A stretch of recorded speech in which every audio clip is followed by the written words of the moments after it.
l'électricité est une des plus grandes forces de la nature. Dès le milieu du XXe siècle, la maîtrise de cette énergie nous permettait déjà d'éclairer notre monde moderne et d'alimenter nos machines. Il aura fallu des siècles de découvertes et d'inventions scientifiques pour en arriver là. Mais il aura surtout fallu le génie d'un homme hors norme pour nous aider à comprendre tout ce que l'électricité pouvait nous offrir.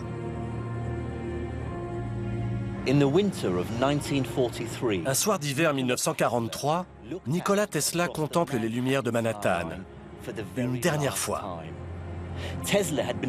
Lui qui était né dans un monde mu par la vapeur et éclairé au gaz. Il voyait à présent devant lui un monde nouveau, un monde métamorphosé, en grande partie mu par l'électricité. Son monde.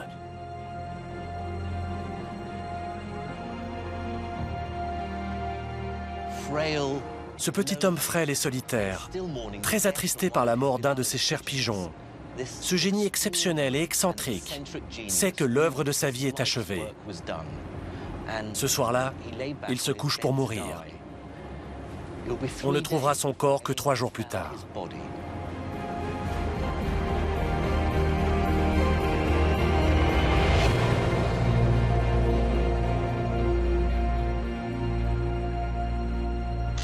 Il y a un peu plus de 200 ans, les savants avaient déjà compris certaines choses sur l'électricité. Par exemple, que cette force est bien plus qu'une simple charge statique et qu'on peut la faire circuler en un courant continu.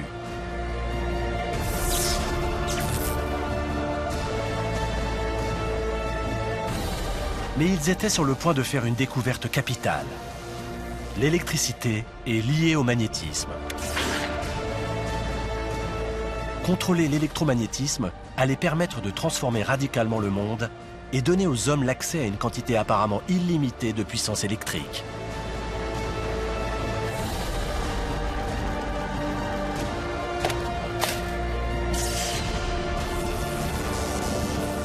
Nous allons vous raconter comment scientifiques et ingénieurs sont parvenus à percer les secrets de la nature de l'électricité, puis comment sur une centaine d'années, ils l'ont mise en application grâce à une série d'innovations et d'inventions.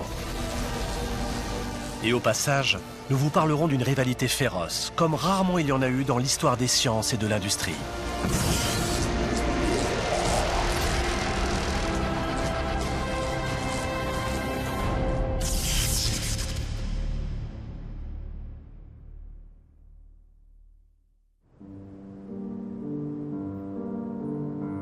Ce nouveau chapitre commence à Londres, au début du XIXe siècle, avec un jeune homme qui a beaucoup fait progresser notre compréhension de ce mystérieux phénomène. Le 29 février 1812, un apprenti relieur autodidacte de 28 ans, du nom de Michael Faraday, se rend ici, à la Royal Institution.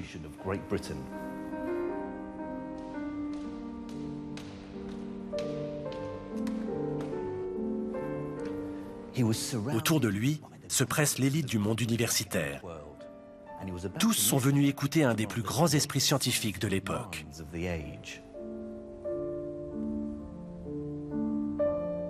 Fils d'un forgeron, Michael Faraday a quitté l'école à 12 ans. Il n'a pas eu la chance d'aller à l'université, mais il est avide de s'instruire et passionné de science.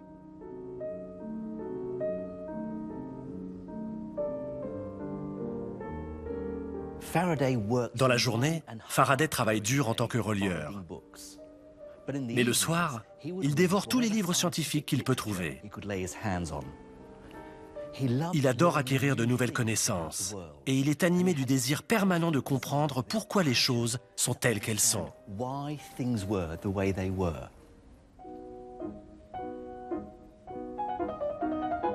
Lire des livres ou des revues scientifiques est une chose. Mais pour satisfaire sa soif de savoir, le jeune homme rêve d'assister en personne à des expériences.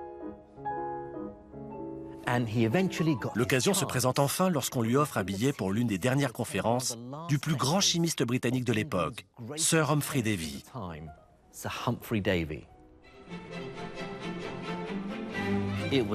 Cette conférence va changer à jamais la vie du jeune Michael. Après avoir écouté Humphry Davy, Impressionné mais plein d'idées, le jeune homme sait qu'il a trouvé sa voie. Il veut se consacrer entièrement à faire progresser la science. Et il réalise son rêve. 1 an plus tard, Humphrey Davy lui offre un poste d'assistant à la Royal Institution. Sous la houlette de Humphrey Davy, son protecteur et aussi son patron, Faraday se lance dans l'étude de la chimie. Mais ce qui va lui inspirer sa plus grande trouvaille, ce sont les forces invisibles de l'électricité et du magnétisme. En 1820, un scientifique danois du nom de Hans Christian Ørsted, qui étudie lui aussi ces phénomènes, fait une découverte extraordinaire. Il fait passer un courant électrique à travers une tige de cuivre, et lorsqu'il l'approche de l'aiguille aimantée d'une boussole, il constate que l'aiguille tourne. Pour Ørsted, c'est une réaction remarquable. Il vient de démontrer pour la première fois qu'un courant électrique peut générer une force magnétique. Il a établi un lien entre électricité et magnétisme. Aujourd'hui, c'est ce que nous appelons l'électromagnétisme, et c'est l'une des forces fondamentales de la nature.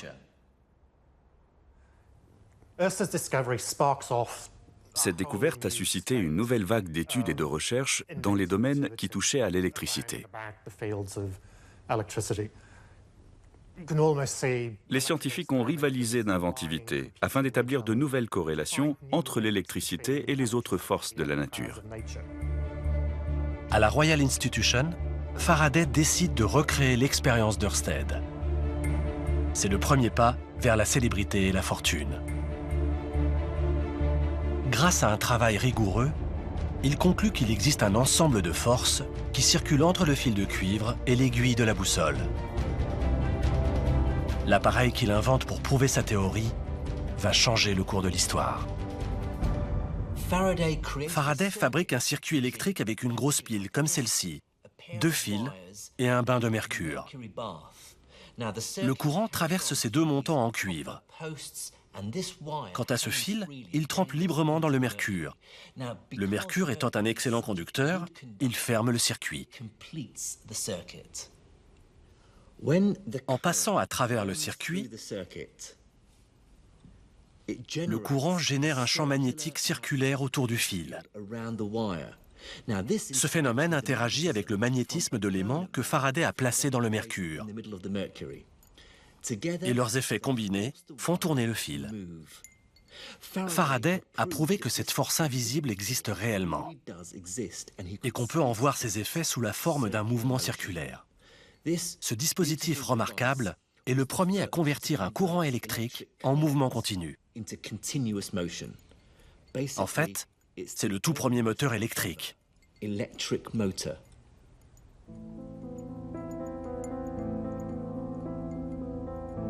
Faraday va pousser son expérience encore plus loin.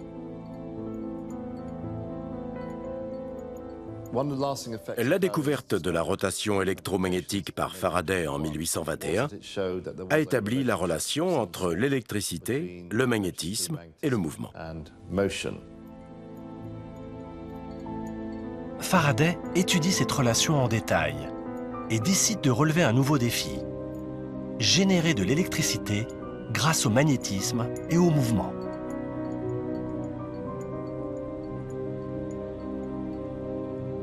Son travail et sa détermination inébranlable finiront par être récompensés. Il y parvient le 17 octobre 1831. Il prend un barreau aimanté comme celui-ci et lui imprime un mouvement de va-et-vient à l'intérieur d'une bobine de fil.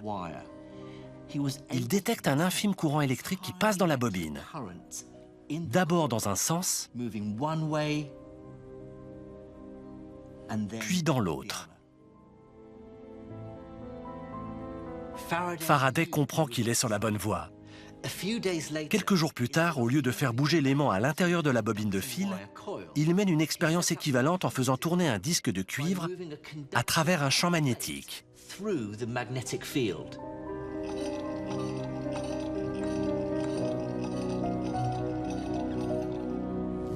Quand le disque en rotation traverse le champ magnétique, des milliards d'électrons chargés négativement sont déviés de leur course circulaire et commencent à dériver vers les bords. Une charge négative s'accumule à la périphérie du disque, tandis que le centre devient chargé positivement. Et dès qu'on relie le disque à des fils, les électrons circulent en un flux continu. Faraday a réussi à générer un flux continu de courant électrique. Mais à la différence d'une pile, le courant ne circule que tant que le disque de cuivre est en rotation. Faraday a créé un courant électrique directement à partir d'une énergie mécanique. La découverte de l'induction par Faraday aura des répercussions immenses dans le domaine de l'électricité et de la technologie jusqu'à la fin du XIXe siècle. Mais pour lui, elle marque surtout le début d'une décennie de recherche fondamentale. Ça lui indique dans quelle direction poursuivre ses travaux. Faraday cherche à comprendre la nature de l'électricité. Pendant ce temps, ailleurs en Europe, d'autres inventeurs s'intéressent surtout à la façon dont cette force pourrait leur faire gagner de l'argent. Le plus frappant pour nous avec le recul, c'est que quasiment personne à l'époque ne se souciait vraiment de savoir ce qu'était l'électricité. Au-delà du grand débat théorique, est-ce une force, un fluide ou une énergie? Ce qui intéressait surtout les gens, c'était à quoi peut-elle servir? Faraday, qui vit à l'ère des machines à vapeur, cherche à établir la nature de l'électricité. Mais au même moment, on découvre une utilisation pratique de ce phénomène. Pour la première fois, grâce à un nouvel appareil, l'électricité n'est plus l'apanage des savants dans leur laboratoire. Elle est manipulée par des gens ordinaires. Le télégraphe est né. Pour comprendre le fonctionnement du télégraphe, il faut avant tout comprendre celui d'un dispositif particulier, l'électroaimant, c'est-à-dire un aimant qui fonctionne grâce à un courant électrique. Les premiers électroaimants ont été mis au point presque simultanément par William Sturgeon en Grande-Bretagne et Joseph Henry aux États-Unis. Faraday avait constaté que si on enroulait du fil conducteur en bobine, on pouvait induire un courant en passant un aimant à l'intérieur de la bobine. De la même façon, Henry et Sturgeon découvrent que si on enroule davantage de fils sur la bobine, on crée un champ magnétique multiplié. En gros, plus il y a de fils enroulés, plus l'aimant est puissant. Si je fais passer un courant magnétique à travers cet électroaimant, on voit distinctement l'effet du champ magnétique. C'est l'expérience classique de la limaille de fer que vous avez dû faire au lycée. Quand je tapote le support, la limaille s'oriente suivant les lignes du champ. Ça nous permet de visualiser les effets du magnétisme. Henry et Sturgeon s'aperçoivent que pour augmenter la puissance d'un électroaimant, on peut insérer certains métaux à l'intérieur de la bobine électromagnétique. Le fer est très efficace, parce que c'est comme s'il était fait d'une multitude de minuscules aimants qui pointeraient tous dans une direction aléatoire. Donc ça, ce n'est pas encore un aimant. Les minuscules aimants qui le composent pointent tous dans des directions différentes, comme les aiguilles de ces boussoles. Mais si on génère un champ magnétique, les aimants s'alignent tous, et l'effet cumulatif accroît la puissance de l'électroaimant. C'est pour ça que Henry et Sturgeon ont placé une bobine magnétique sur chaque bras de cet aimant en fer à cheval, créant un dispositif beaucoup plus puissant.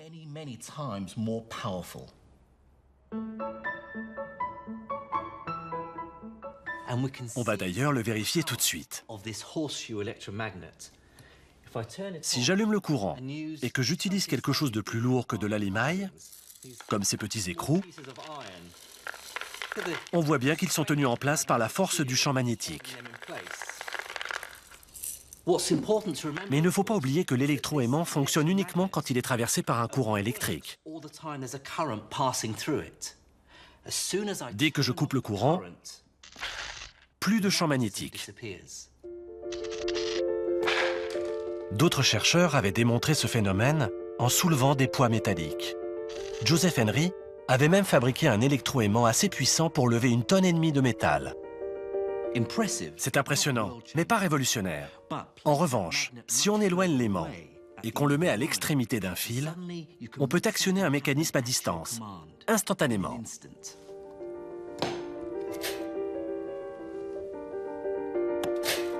Le contrôle à distance d'un aimant est l'une des découvertes les plus utiles qui ait jamais été faite.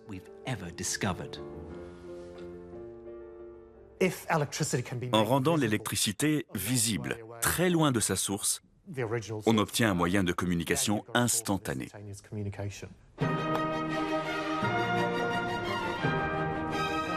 Au milieu des années 1840, Samuel Morse invente un système de communication fondé sur la durée, pendant laquelle on laisse un circuit électrique allumé ou éteint. Une durée longue correspond à un trait et une durée courte à un point. De cette manière, on peut envoyer et recevoir des messages grâce à un code relativement simple. Au début de l'ère victorienne, beaucoup de penseurs ont dit qu'avec l'avènement de l'électricité et du télégraphe, le monde était devenu plus petit. Pendant tout le 19e siècle, on a souvent entendu un discours qui était le suivant. Grâce au télégraphe et au développement des communications, il n'y aura plus de guerre, parce qu'on se comprendra beaucoup mieux les uns les autres. Avec le recul, c'est un discours qui paraît très utopique.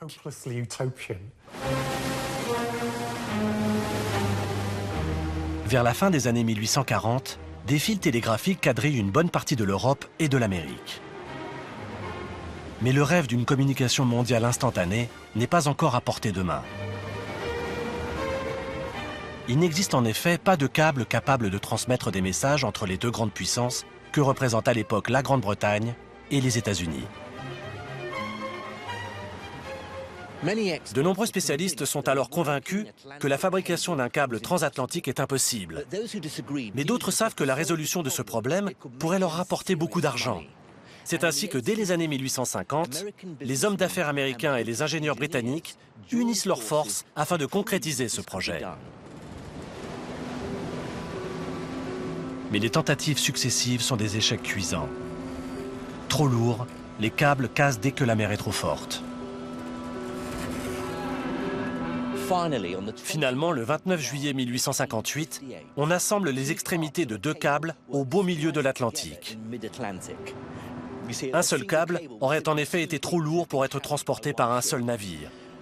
Puis, l'un des câbles est déroulé jusqu'à Terre-Neuve et l'autre jusqu'au sud-ouest de l'Irlande. 6 jours plus tard, le premier lien de communication entre les deux grandes puissances est établi. C'est un immense succès.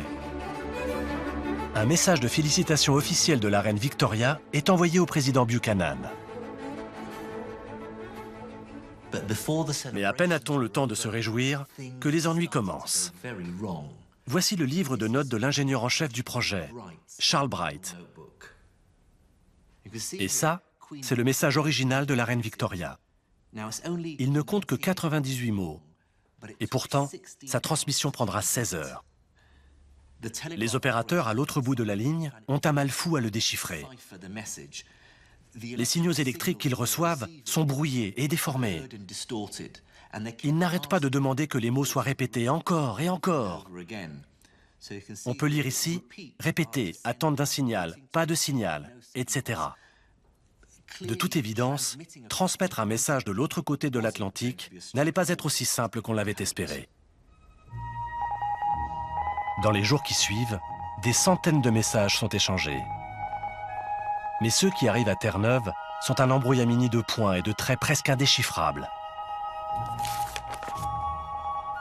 Et le problème technique ne fait qu'empirer. Le câble posé en 1858 ne sera jamais réparé.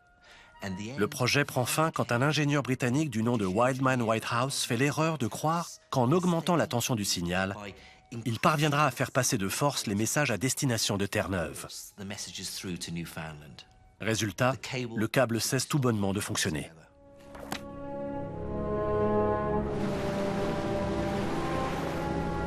À l'époque, il semble logique d'augmenter la tension par le biais de piles plus puissantes. La plupart des spécialistes pensent que le courant électrique circule dans un câble comme un liquide dans un tuyau. Monter la tension revient à augmenter la pression dans le système, afin de pousser le courant jusqu'à l'autre bout de la ligne. Mais le télégraphe transmet des impulsions à travers le câble, et non un flux continu. Or, sur de grandes distances, ces impulsions sont brouillées, et il devient difficile de reconnaître un point d'un trait. En étudiant l'efficacité des câbles sous-marins, les scientifiques comprennent peu à peu que le courant ne circule pas toujours comme de l'eau, mais qu'il crée également des ondes électromagnétiques invisibles.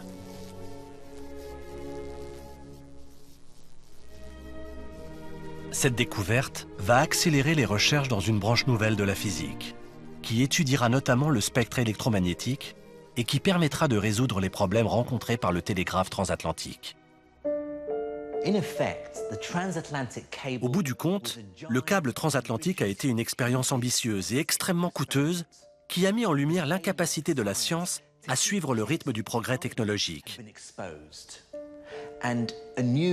Mais elle a aussi permis d'aller vers une démarche plus théorique et, à mes yeux, beaucoup plus intéressante dans la compréhension de la nature de l'électricité.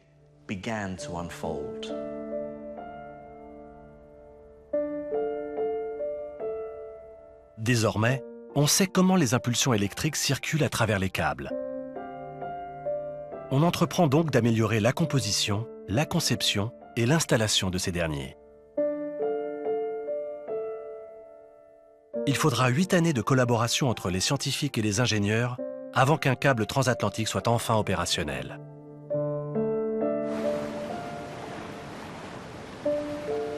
Le vendredi 27 juillet 1866, un message parfaitement net cette fois est transmis depuis l'Irlande jusqu'à Terre-Neuve. Un traité de paix a été signé entre l'Autriche et la Prusse. Le rêve d'une communication transatlantique instantanée est devenu réalité.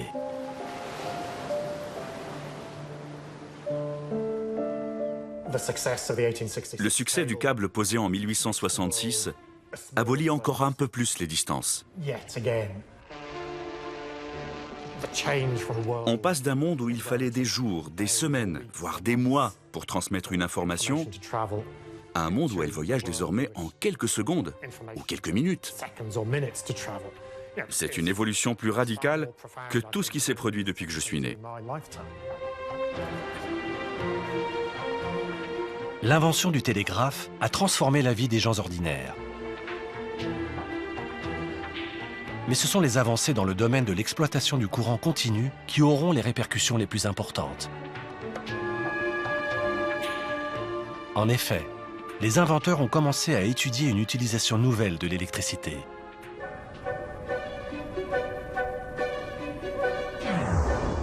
Une utilisation dont chacun dans le monde va vouloir profiter, la lumière électrique.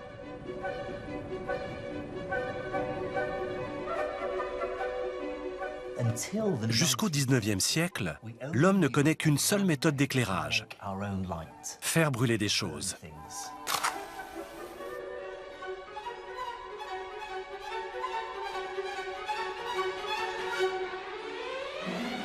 Et vers 1850, il a mis au point un mode d'éclairage des maisons très efficace à partir du gaz.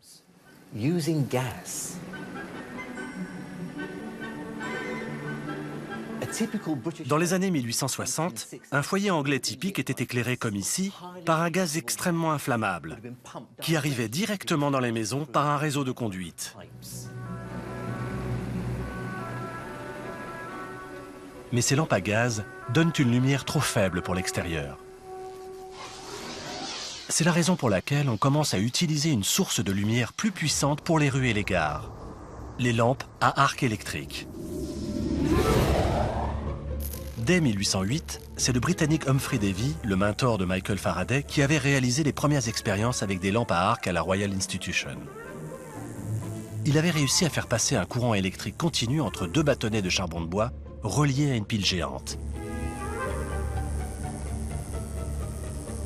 Mais la lumière ainsi émise d'un blanc très intense était trop vive pour les maisons.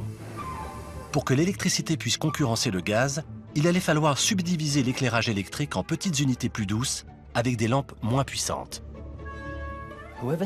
Celui qui parviendrait à faire entrer la lumière électrique dans tous les foyers du pays ferait assurément fortune.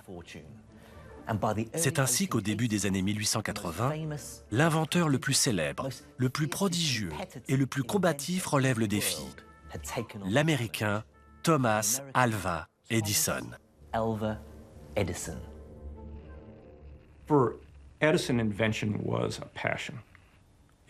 Pour Thomas Edison, inventer était une passion. Il adorait travailler dans son laboratoire. Le principal moteur de cette passion était le plaisir. C'était ce qu'il recherchait avant tout. Son travail lui permettait d'exprimer sa créativité. Edison est Monsieur Invention électrique. On lui faisait confiance. On pensait qu'il pouvait tout faire. C'était un homme qui avait cultivé avec soin des relations avec des chefs d'entreprise, avec des gens disposés à investir leur argent dans tous ses projets et à le soutenir. Pour lui, l'argent était probablement la dernière des motivations. Mais c'était important dans la mesure où ça finançait ses travaux. Thomas Edison a rassemblé autour de lui une équipe de jeunes ingénieurs pleins de talent et a monté un laboratoire ultramoderne dans le New Jersey, à 40 km de Manhattan. Menlo Park va devenir le premier centre de recherche et développement du monde. Un lieu où l'on met au point des inventions à l'échelle industrielle. Ces jeunes gens travaillaient comme des fous. L'un d'eux racontera même qu'il ne voyait pratiquement jamais ses enfants.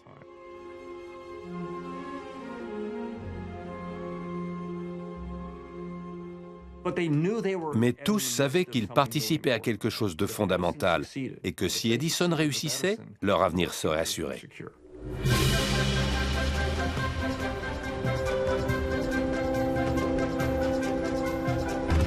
Edison rêve de faire entrer la lumière électrique dans tous les foyers américains. Aidé par ses ingénieurs et animé par la vision d'un avenir électrique, il se met en campagne. La course pour éclairer le monde va se jouer dans les grandes villes de l'époque, New York, Paris et Londres.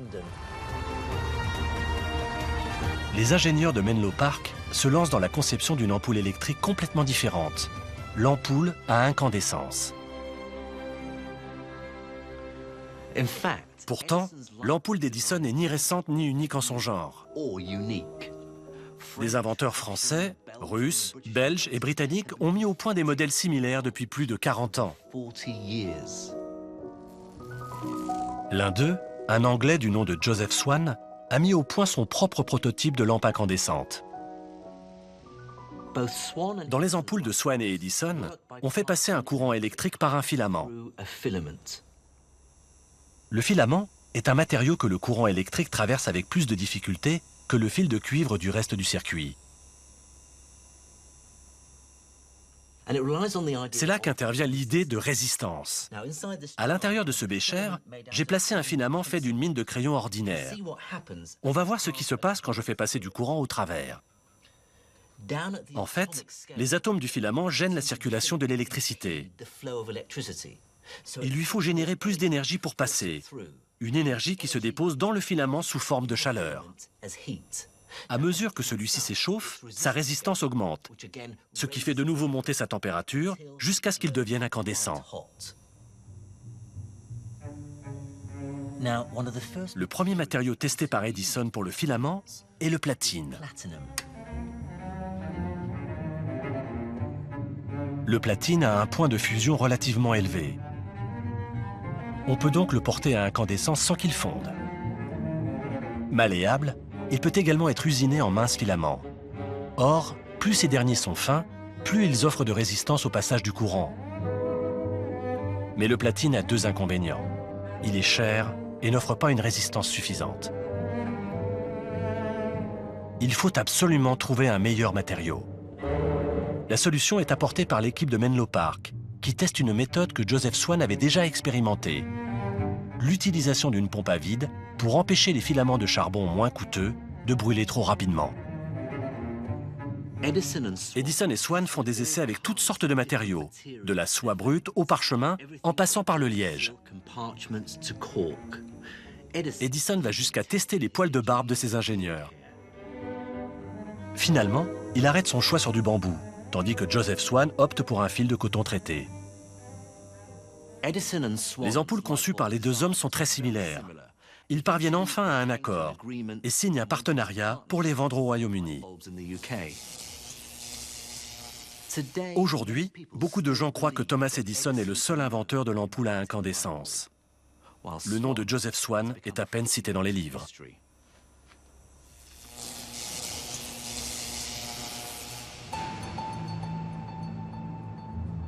Mais pour Edison, cette ampoule n'est qu'un élément de sa stratégie d'ensemble. Il invente également un système complet de douilles, de câbles et de compteurs électriques. Et en homme d'affaires avisé, il conçoit une méthode révolutionnaire de distribution de l'électricité. Edison sait que pour que son système soit lucratif, il faut produire l'électricité dans une centrale, puis la vendre au plus grand nombre de clients possible. Aujourd'hui, ça nous paraît évident. Mais à l'époque, quiconque voulait avoir l'électricité devait disposer de son propre générateur, souvent très bruyant.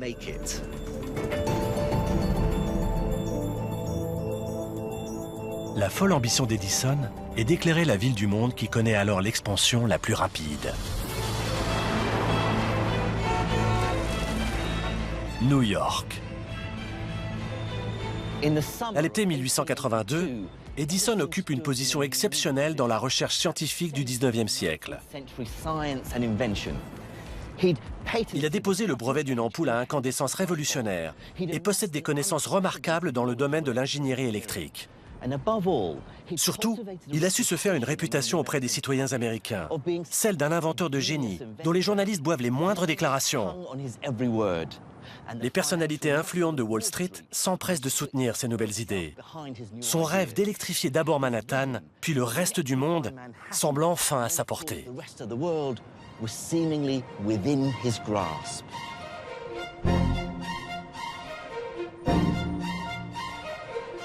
En effet, Edison et son équipe sont sur le point de se lancer dans leur projet le plus coûteux et le plus risqué.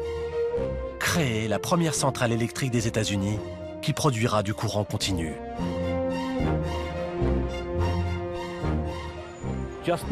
Un peu avant 15 h, le 4 septembre 1882, Thomas Edison, entouré d'une foule de banquiers, de notables et de journalistes, entre dans l'immeuble de la banque JP Morgan juste derrière moi. Il appuie sur un des interrupteurs qu'il a fait breveter et une centaine d'ampoules à incandescence se mettent à briller. Se tournant vers un journaliste, il déclare alors « J'ai accompli tout ce que j'avais promis ».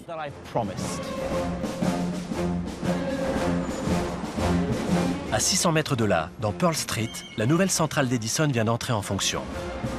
Elle a coûté un demi-million de dollars et les travaux ont duré 4 ans. Le courant circule à travers des câbles électriques enterrés qui rayonnent dans toutes les directions. Ça nous paraît évident aujourd'hui, mais à New York, au début des années 1880, l'idée d'enterrer des câbles électriques semblait inutilement coûteuse. La rue était quadrillée de centaines de fils pour le téléphone, le télégraphe et l'éclairage public. Une masse enchevêtrée de spaghettis noirs qui bloquait la lumière du jour. Edison se rend compte que cet état de choses est dangereux. S'il veut gagner autant d'argent qu'il le souhaite, il doit donner un nouveau visage à l'électricité, celui de la sécurité. Edison vante le courant continu à basse tension et prône l'enfouissement des lignes. Il explique que son système est nettement plus sûr que les lampes à arc utilisées pour l'éclairage public ou le gaz dans les habitations. Avec sa méthode, il n'y a plus de risque d'incendie ou d'électrocution. Tout est beaucoup plus fiable puisque tout est enterré. Enterrer chaque câble n'est pas seulement hors de prix, c'est un véritable cauchemar logistique. Wall Street est un des quartiers les plus animés du monde. Mais Edison ne l'a pas choisi au hasard. Wall Street est un quartier riche, important et influent. Pour que son système rapporte de l'argent, ses clients fortunés ne doivent pas être à plus d'1,5 km de la centrale.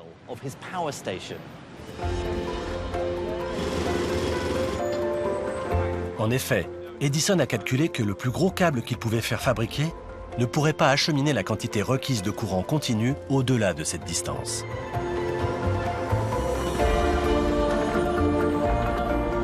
Certes, c'est un progrès fabuleux. Pour la première fois, des dizaines de clients pourront être alimentés en électricité par une seule centrale. Mais il reste un problème de taille. Le réseau sera trop onéreux pour éclairer les nouvelles banlieues américaines, car celles-ci ne regroupent pas assez d'entreprises pour que la construction de centrales soit rentable.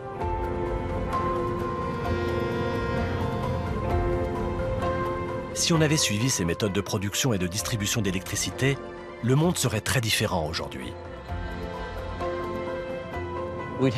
On aurait des centrales électriques disséminées un peu partout, à moins d'1,5 km les unes des autres, en plein cœur des villes. Et l'alimentation des petites agglomérations coûterait une véritable fortune.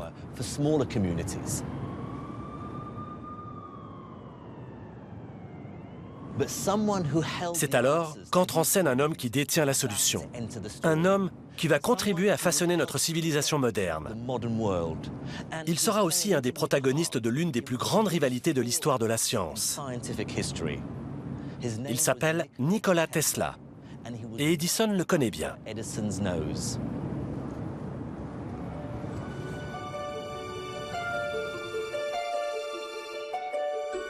Nikola Tesla est un inventeur serbe né sur le territoire de l'actuelle Croatie. Il a brièvement travaillé pour Edison après être arrivé à New York à 28 ans. Européen, introverti, extrêmement réfléchi, il est tout ce qu'Edison n'est pas. Edison et Tesla n'auraient pas pu être plus différents dans leur apparence, leur comportement et dans l'image qu'ils projetaient d'eux. Edison s'habillait n'importe comment. S'il renversait des produits chimiques sur ses vêtements du dimanche, eh bien tant pis. C'était quelqu'un d'extrêmement négligé. À l'inverse, même quand il n'avait que 25 ans, Tesla était très soucieux de son apparence et de la façon dont on le percevait. Il s'habillait bien, il avait d'excellentes manières. Il allait jusqu'à se préoccuper de la façon dont on le prenait en photo. Il faisait toujours très attention à poser de 3/4 pour cacher son menton pointu.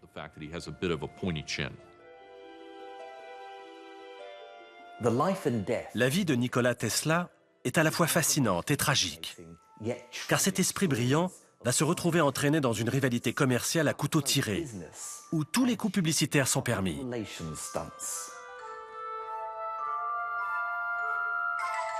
Les Américains sont emballés par les centrales à courant continu de Thomas Edison. Tesla, lui, est moins impressionné. Il rêve d'approvisionner en électricité des villes, voire des pays entiers. Et il est convaincu de savoir comment y parvenir, en utilisant un autre type de courant électrique.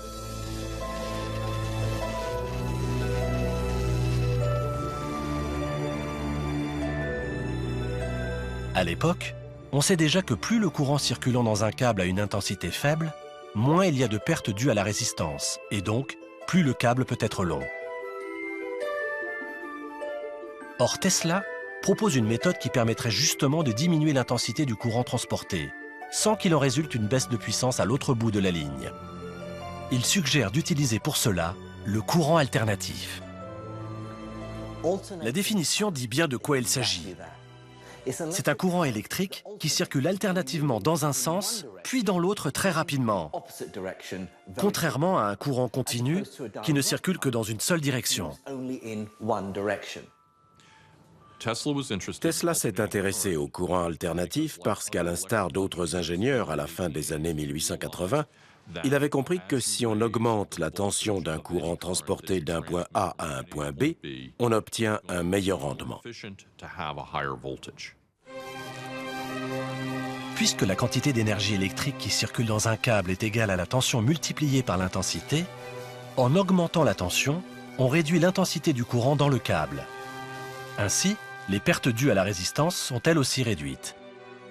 En revanche, personne n'a envie d'être alimenté chez lui par un courant de très haute tension, par exemple 20 000 volts. Il faut donc trouver le moyen de faire baisser la tension du courant qui arrive dans les maisons. Et pour ça, il faut un transformateur. Avec le courant alternatif, on peut utiliser un transformateur pour passer d'un courant à haute tension qu'on achemine à un courant à basse tension destiné à la consommation.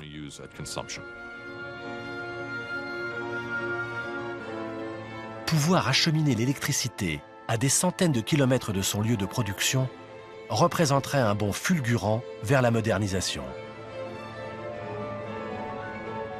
Un riche industriel a déjà entrepris de perfectionner la technique. George Westinghouse. George Westinghouse est convaincu que le courant alternatif représente l'avenir. Mais ce type de courant a un gros inconvénient. S'il est parfait pour l'éclairage, contrairement au courant continu, il ne peut pas faire fonctionner un moteur. Et personne ne croit que ce sera possible un jour, à part Nikola Tesla. Tesla était un inventeur.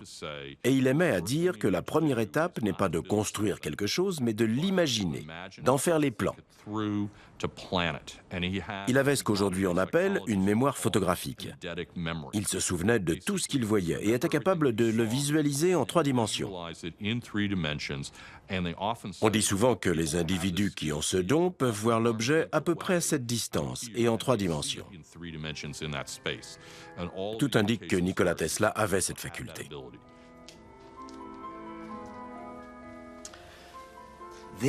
Voici un œuf de Tesla. Plus exactement, c'est une copie de celui dont il s'est servi pour démontrer sa principale découverte et une des plus grandes inventions de tous les temps. Il a démontré comment on pouvait produire un mouvement rotatif par la seule action d'un courant alternatif généré à des milliers de kilomètres de distance. Ça n'avait jamais été fait.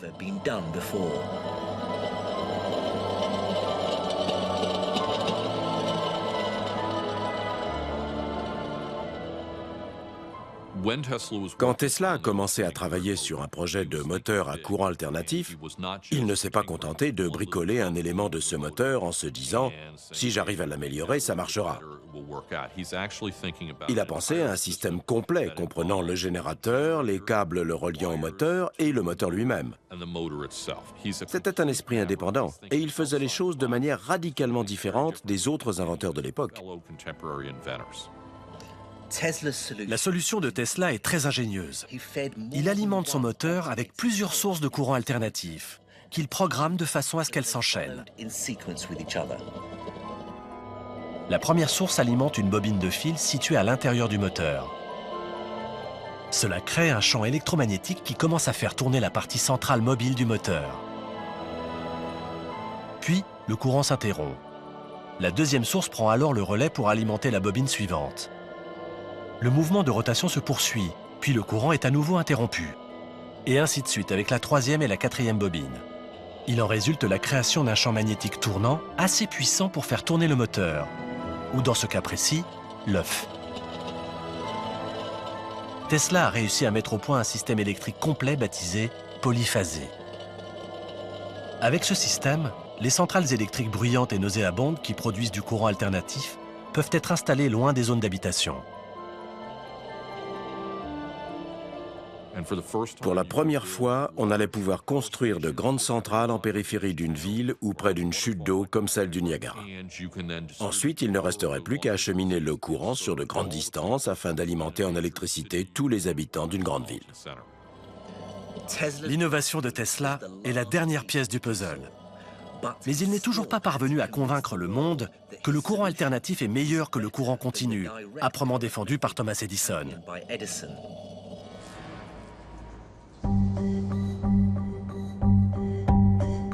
Ce dernier a continué d'étendre son système, et de construire des centrales dans tout l'État de New York.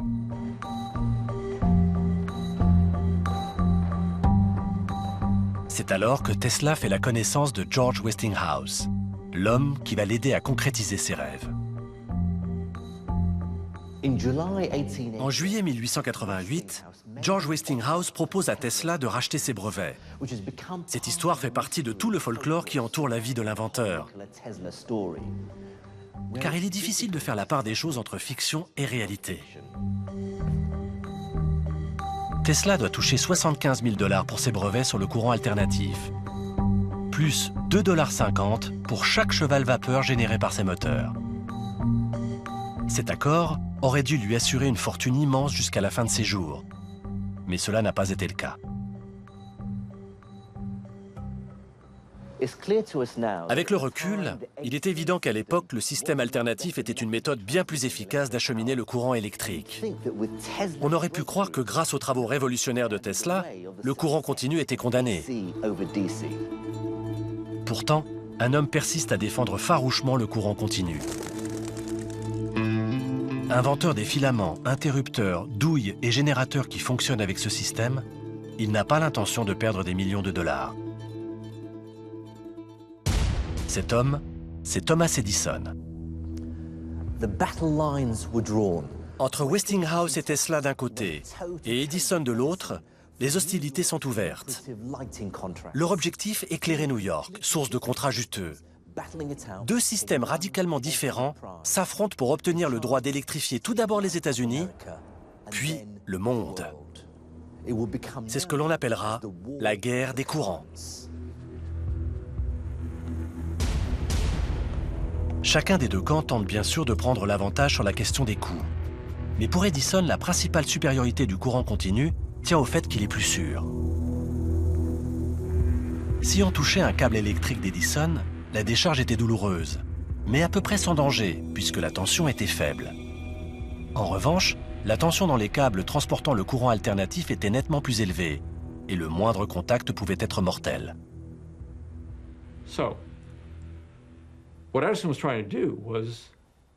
Edison a donc joué la carte de la sécurité pour imposer son système de courant continu.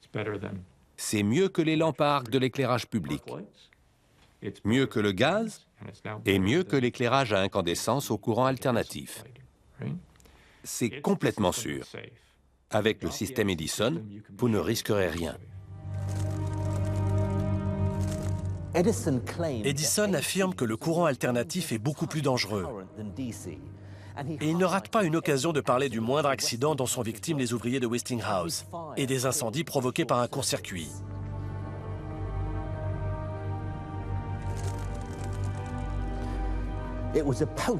C'est un message efficace, parce que dans les années 1880, bien des gens ont très peur de l'électricité. On peut prendre une décharge, ou même être tué pour des raisons qu'on ne comprend encore pas très bien. Beaucoup pensent qu'amener jusque chez eux ce tueur invisible est parfaitement ridicule.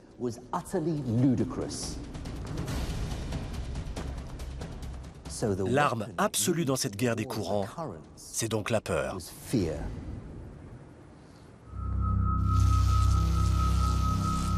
Un ingénieur électricien peu connu, du nom de Harold Brown, décide d'exploiter cette arme à fond.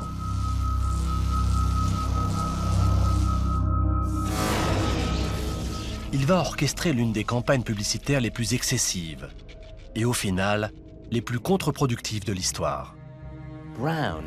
Harold Brown a eu une idée aussi inédite que théâtrale pour démontrer le danger mortel du courant alternatif. Idée qu'il est impatient de partager avec le reste du monde.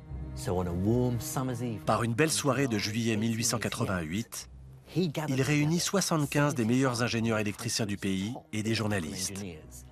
Et il leur offre un spectacle qu'ils n'oublieront jamais.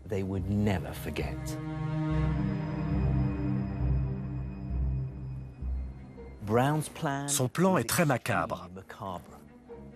Il a payé des gamins des rues pour attraper des chiens errants dans les rues de Manhattan. Sur une scène, il s'adresse à son public. « Messieurs, je vous ai fait venir pour que vous soyez témoins d'une application expérimentale de l'électricité à des bêtes. Sa démonstration consiste à électrocuter ses chiens avec du courant continu ou alternatif, afin de démontrer que ce dernier les tue beaucoup plus rapidement. Après l'épisode des chiens, Harold Brown organise de véritables spectacles publics où il électrocute un veau, et même un cheval. S'il s'en prend à des animaux de plus grande taille, c'est pour prouver que le courant alternatif est suffisamment dangereux pour tuer n'importe quel gros mammifère, y compris un être humain.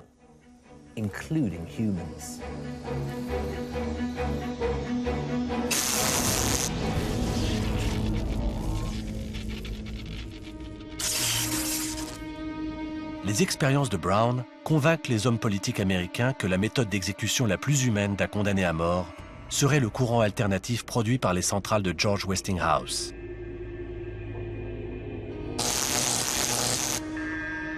Les avocats d'Edison vont même jusqu'à inventer un mot pour décrire le processus, être Westinghousé.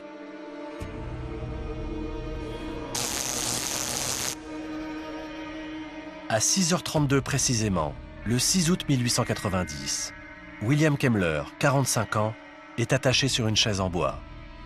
2 électrodes mouillées sont fixées sur son corps. Le condamné fait ses adieux à l'aumônier de la prison sous les yeux de 26 fonctionnaires et médecins rassemblés dans la pièce voisine.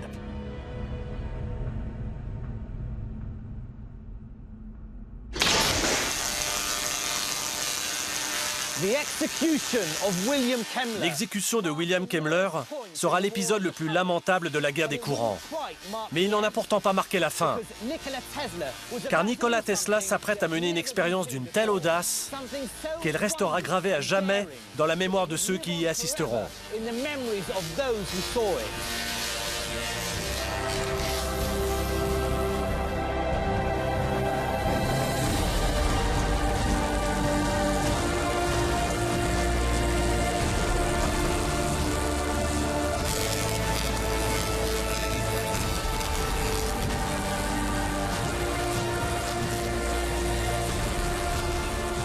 Le 21 mai 1891, Tesla réunit une assemblée des meilleurs ingénieurs électriciens. Et il leur dévoile le transformateur, ou bobine Tesla, qu'il vient d'inventer pour générer des courants alternatifs à très haute fréquence.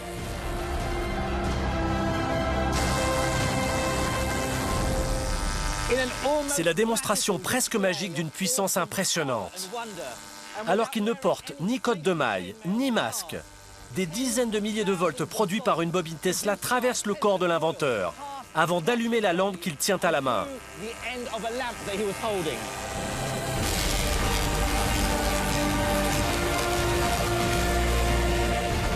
La fréquence du courant alternatif est tellement élevée qu'il a traversé Nikola Tesla sans lui faire le moindre mal.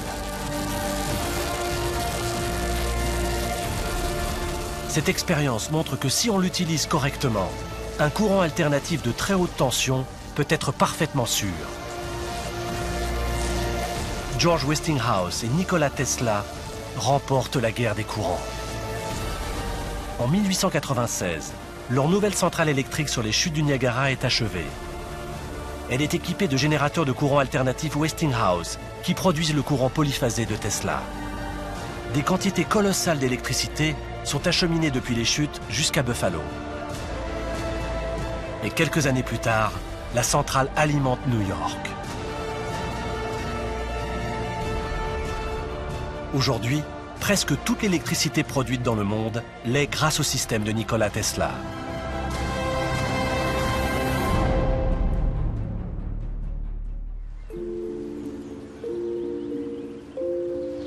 Pourtant, l'inventeur ne connaîtra ni la gloire ni la fortune.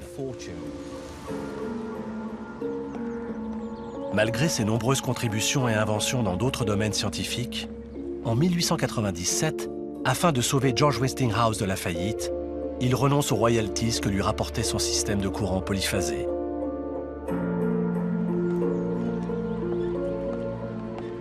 Nikola Tesla était un véritable génie à qui nous devons beaucoup. Mais c'était aussi un homme mentalement fragile. Malheureusement, à la fin de sa vie, ses problèmes mentaux empirent. Il devient obsédé par le chiffre 3, qu'il énonce à voix haute en marchant. Et il développe toutes sortes de phobies, la phobie des microbes notamment, et des femmes qui portent des perles. Par bien des côtés, son cerveau brillant se détraque.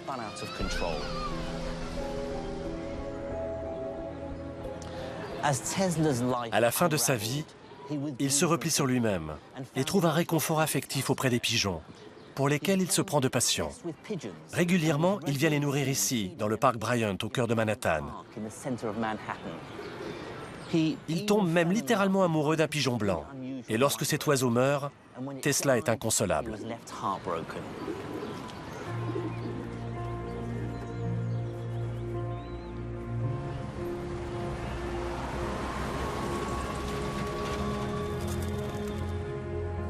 Nikola Tesla est un vieil homme. Pratiquement ruiné, seul, il vit presque reclus dans cet hôtel.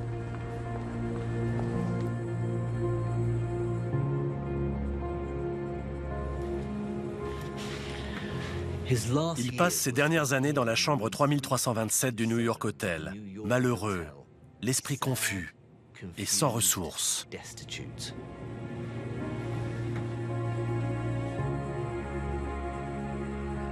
À l'inverse, Thomas Edison devient un héros de l'Amérique. Sa société fusionne avec son concurrent direct et donne naissance à General Electric, une des plus grandes multinationales du monde aujourd'hui encore. En janvier 1943, l'histoire de Nikola Tesla touche à sa fin. Contemplant Manhattan pour la dernière fois, il voit le ciel scintillant de lumière, celle d'1 million d'existences transformées par son génie.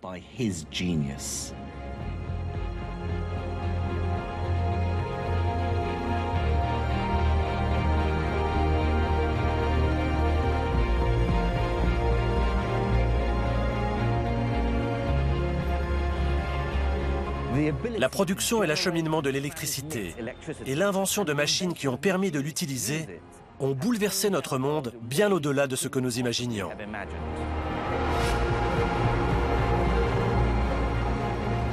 Aujourd'hui, nous produisons des milliards de watts, chaque seconde, chaque heure, chaque jour. Qu'elles soient thermiques ou hydroélectriques, toutes les centrales fonctionnent grâce aux principes découverts et mis en application par Michael Faraday, Nikola Tesla et tous les ingénieurs électriciens de l'âge des inventions. Pour nous, l'électricité est une énergie comme les autres. Nous avons oublié qu'autrefois c'était une force mystérieuse et presque magique. Mais il est une chose que nous devons garder à l'esprit. Sans elle, notre civilisation moderne s'effondrerait et nos vies seraient radicalement différentes.